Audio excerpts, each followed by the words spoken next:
ஒரு வீட்டில் எஜமானர் ஒருவர் நாய் ஒன்று வளர்த்து வந்தார். புதிதாக ஒரு பூனைக்குட்டியை வீட்டிற்கு கொண்டு வந்திருந்தார். அந்த பூனைக்குட்டி மிகவும் அழகாக இருந்தது. ஜிம்மி பூனைக்குட்டியை பார்த்து பொறாமைப்பட ஆரம்பித்தது. அதனால் அந்த பூனைக்குட்டியை அந்த வீட்டை விட்டு எப்படியாவது துரத்திவிட வேண்டும் என்று முடிவெடுத்தது. ஜிம்மி கொஞ்சம் கொஞ்சமாக பூனைக்குட்டியை மிரட்ட ஆரம்பித்தது. பூனைக்குட்டியே, இந்த வீட்டை முழுசா காக்கிறது நான் தான். இந்த வீட்டில் நானும் முக்கியமான ஒருத்தன். அதனால் எஜமானருக்கு என்ன மரியாதை கொடுக்குறியோ அதே மரியாதை எனக்கும் கொடுக்கணும். அப்படி கொடுக்கல இந்த வீட்டில் உன்னை இருக்க விட மாட்டேன். ஜிம்மி பேசுவதெல்லாம் கேட்டுக்கொண்டிருந்த பூனைக்குட்டி பயப்பட ஆரம்பித்தது. சரி ஜிம்மி, நீ என்ன சொன்னாலும் நான் கேட்குறேன்.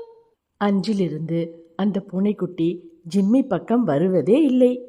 அடிக்கடி ஜிம்மி அந்த பூனைக்குட்டியை மிரட்டிக்கொண்டே இருந்ததால் அந்த பூனைக்குட்டிக்கு அந்த வீட்டை விட்டு வெளியேறிடலாம் என்ற எண்ணம் தோன்ற ஆரம்பித்தது.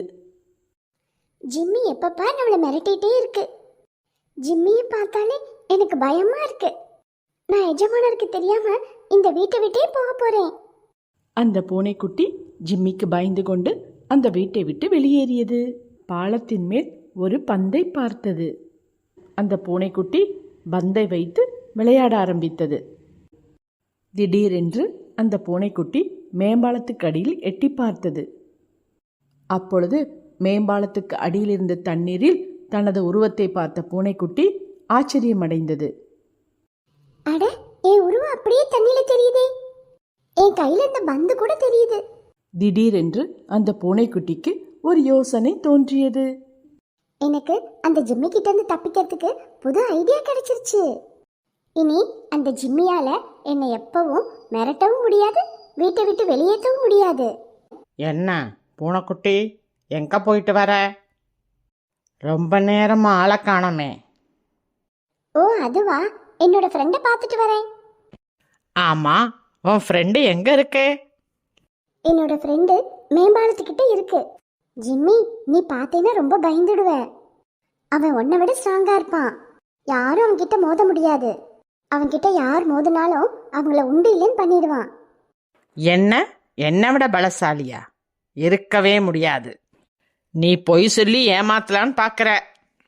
நான் ஏன் பொய் சொல்லணும்? உண்மையை தான் சொல்றேன். சரி, உண்மைனா உன் ஃப்ரெண்டுக்கிட்ட என்னை கூட்டிகிட்டு போ பார்க்கலாம். யார் பலசாலின்னு அப்போ காட்டுறேன். அந்த பூனைக்குட்டி தன் நண்பனை காட்டுவதற்காக ஜிம்மியை மேம்பாலத்திற்கு அழைத்துச் சென்றது. என்ன பூனைக்குட்டி, உன் ஃப்ரெண்டை காணோமே. ஜிம்மி, என்னோட ஃப்ரெண்டு மேம்பாலத்துக்கு அடியில் இருக்கான். அப்படியே கொஞ்சம் எட்டி பாரு.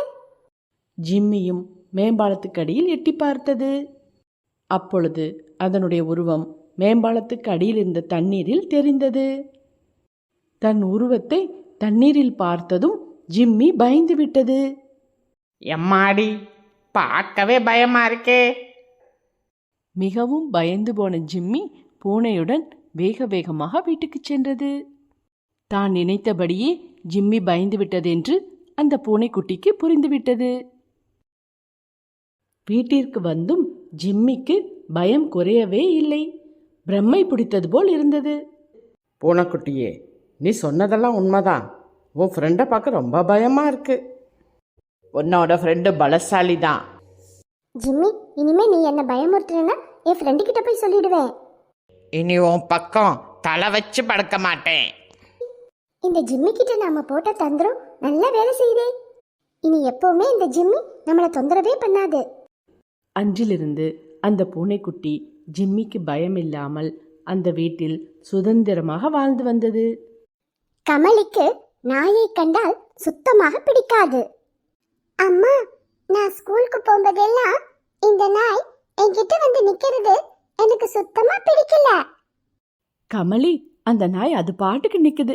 உன்னை ஏதாவது தொந்தரவு செய்யுதா? அம்மா, என்ன தொந்தரவு செய்யலனாலும் அதை பார்த்தாலே எனக்கு பிடிக்க மாட்டேங்குதுமா. கமலி, அது ஒரு வாயில்லா ஜீவன். அது மேல நாம தான் அன்பு காட்டணும். கமலி, நீயும் கொஞ்ச நாள் இந்த நாயோட அன்போட பழகி பாரு. அப்புறம் தெரியும் இந்த நாய் உன்கிட்ட எவ்வளவு பாசமா இருக்குன்னு. கமலியும் அம்மாவும் பேசிக் கொண்டிருக்கும் பொழுது ஸ்கூல் வேன் வந்தது. கமலி, ஸ்கூல் பஸ் வந்துருச்சு பாரு. சரிம்மா, நான் போயிட்டு வரேன். பாய். பாய். கமலி அம்மாவிடம் பேசிக்கொண்டே இருந்ததால் அவள் பஸ்ஸில் ஏறும் பொழுது தனது லஞ்ச் பேக்கை அங்கேயே விட்டுவிட்டு சென்று விட்டாள். கமலியுடைய அம்மாவும் அதை கவனிக்கவில்லை. ஆனால் அந்த நாய் கவனித்து விட்டது.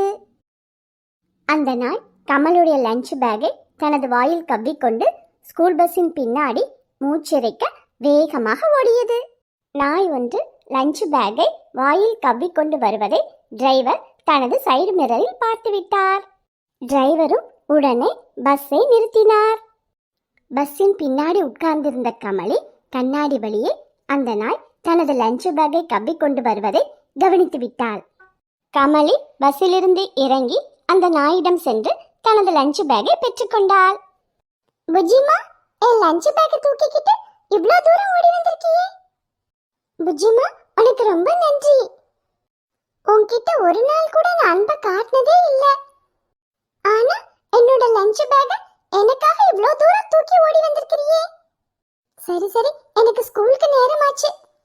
நான் உன்னை சாயந்தரம் வந்து பார்க்கறேன். பாய் புஜிமா. அஞ்சிலிருந்து கமலிக்கு அந்த நாய்க்குட்டியை மிகவும் பிடித்து போயிற்று. அம்மா, நீங்க சொன்ன மாதிரி நாய் நன்றியுள்ள விலங்குன்னு புரிஞ்சுக்கிட்டேம்மா. இனிமே இந்த நாய்க்குட்டிய நான் அன்பா பாத்துக்குவேன். கமலி, இப்பவாவது நாயோட அன்பை புரிஞ்சுக்கிட்டியே, அதுவே போதும். அஞ்சிலிருந்து கமலி அந்த நாய்க்குட்டியுடன் அன்புடன் பழகினாள்.